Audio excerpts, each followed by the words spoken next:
Labadiena, lietuviško futbolo gerbėjai, su jumis Top Sport A lyga. Antrasis jos turas keliantis mus į Raudondvarį. Kauno rajono Hegelman prieš Panevėžio klubą. Su kamuoliu išlieka Hegelman komanda. Jukas, jo perdavimas labai geras ir Juzufas smūgiuoja galvą į vartus, pataiko į skersinį. O veiksmas keliasi į kitą aikštės kraštą.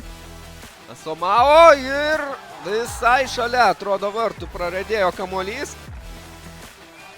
Dešinėje buvo prisijungęs į ataką ir Izakas Asante, bet ten Nyderlandus. Dabar pavojinga Hegelman ataka, blokuojamas Kaušinio perdavimas, dar kartą bandoma.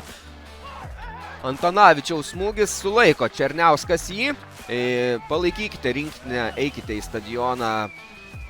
Pirkite bilietus per kakava.lt puslapį. Čia geras smūgis, tenka padirbėti Arijui Brožinskui. Na ir viena paskutinių galbūt pavojingų atakų šiandien pirmajame kėlinyje.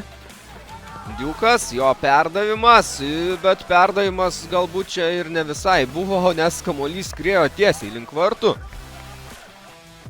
Kairį kraštą.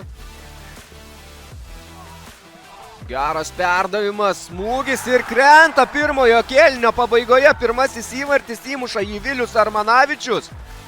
Vilius Armalas, atsiprašau.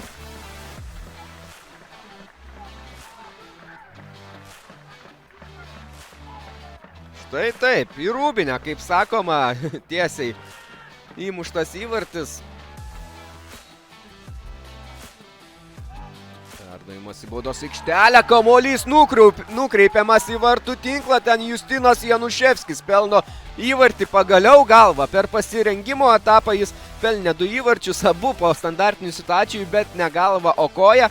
O dabar sulaukia momento ir antrojo kėlinio pradžioje, dar nedaug, 6 minutės su trupučiu praėjo. Smūgis ir krenta įvartis! Iš toli paleidžia patranką. Na, šis įvartis, galim sakyti, iš visų trijų tikrai gražiausias šiandien. Nedaug laiko reikėjo, atrodo, Panevėžys stabilizavo. Perdavimas į priekį. Geras perdavimas Kaderui, šios smūgis, netikslus. Pražangos nėra, bus galima gražinti kamuolį į žaidimą nuo vartų. Praranda kamuolį Panevėžys. Hegelman komanda vėl išsmūgiuoja kamuolį tolyn.